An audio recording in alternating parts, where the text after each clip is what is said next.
Vamos a explicar qué es y por qué es importante una carta de intención y un acuerdo de confidencialidad.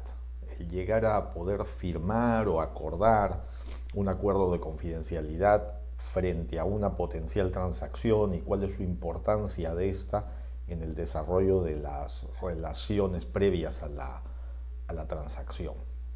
Entonces, una carta de intención es una propuesta formal de un interés con respecto a una potencial transacción que está sujeta a determinadas condiciones.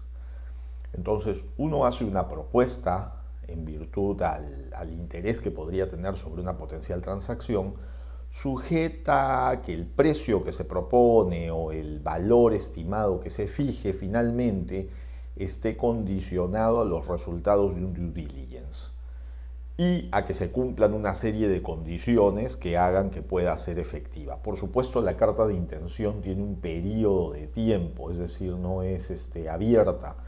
Es una carta que propone un tiempo razonable en el cual se puede confirmar estos supuestos y poder ejecutarse esta carta de intención, ¿no?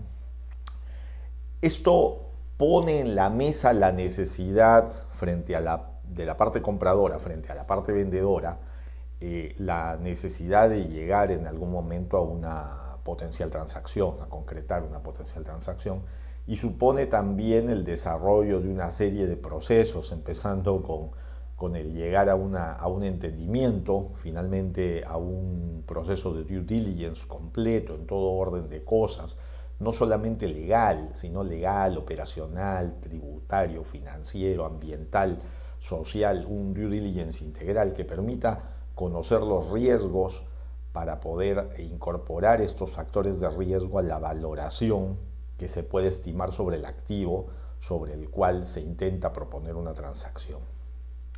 Frente a esto, el primer paso es llegar a un acuerdo de confidencialidad.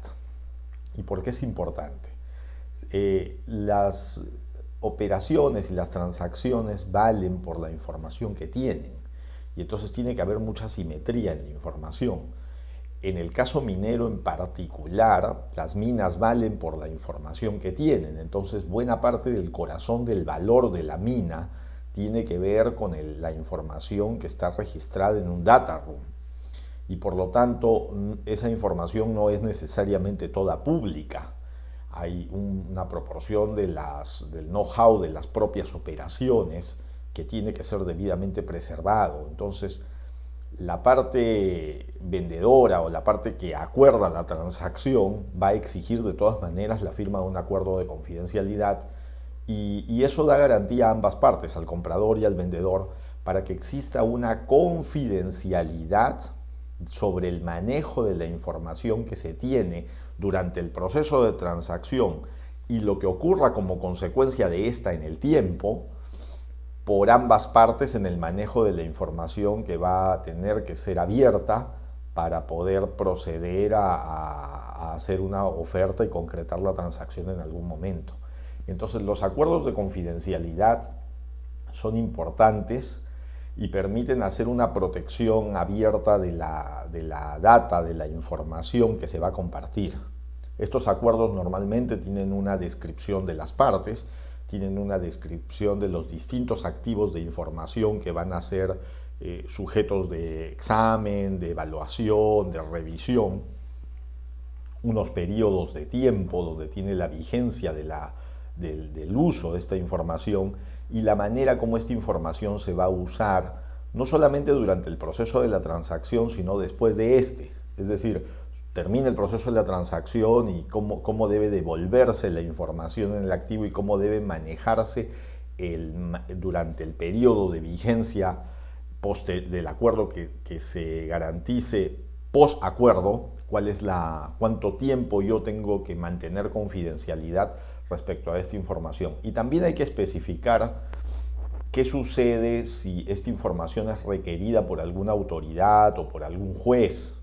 En ese caso, cómo debe comunicar una parte a la otra de la parte que debe ser puesta en conocimiento público ante un requerimiento legal. Eso tiene que estar especificado en los acuerdos de confidencialidad. Los acuerdos de confidencialidad permiten proteger la información de manera debida y permiten establecer responsabilidades clave sobre quién administra la información, cuál es el uso que se le va a dar y cuáles son las consecuencias potenciales de no usarlo de manera correcta en el tiempo. Entonces, un acuerdo de confidencialidad es el paso seguro que hay que dar entre las partes que hacen una transacción en el mercado. Y bueno, luego de eso se procede a, una vez firmados los acuerdos, a colocar la información a disposición de las partes que transaccionan, en este caso los interesados en hacer la transacción, para que puedan revisarla debidamente y puedan, en función a ello, hacer una propuesta que facilite el proceso de transacción en el tiempo. El proceso no es sencillo, sin embargo, tiene unas etapas. Una vez recibidas las cartas de intención, se tiene claramente una propuesta. La simetría en la información es súper importante, pero la protección de la data, de la información, también lo es, y los acuerdos de confidencialidad permiten lograr una garantía de cuál es la manera correcta de utilizar esa información y cuáles son las consecuencias de no usarla de manera correcta. Es una protección tanto para la parte que ofrece o que vende, como para la parte que compra en el proceso de transacciones sobre activos. En la minería es ampliamente utilizado, así como las cartas de intención y propuestas sobre compra de potenciales activos, sobre, digamos, las mismas fusiones, adquisiciones, absorciones, requieren una propuesta que las inicie. Igual sucede con los acuerdos de confidencialidad que se firman para proteger la información de las compañías, porque se entiende que en esa información está el corazón del capital intelectual que debe preservarse. Las compañías en el tiempo acumulan capital intelectual. Ese capital intelectual va a reflejarse en el data room de las compañías. Y entonces el data room va mucho más allá de solamente un mero repositorio de papeles y de datos en forma electrónica. El data room en realidad se convierte en el repositorio de activos intelectuales de la compañía y como elemento de valor debe tener las debidas protecciones para poder garantizar una simetría en la información y también para proteger el valor de las compañías.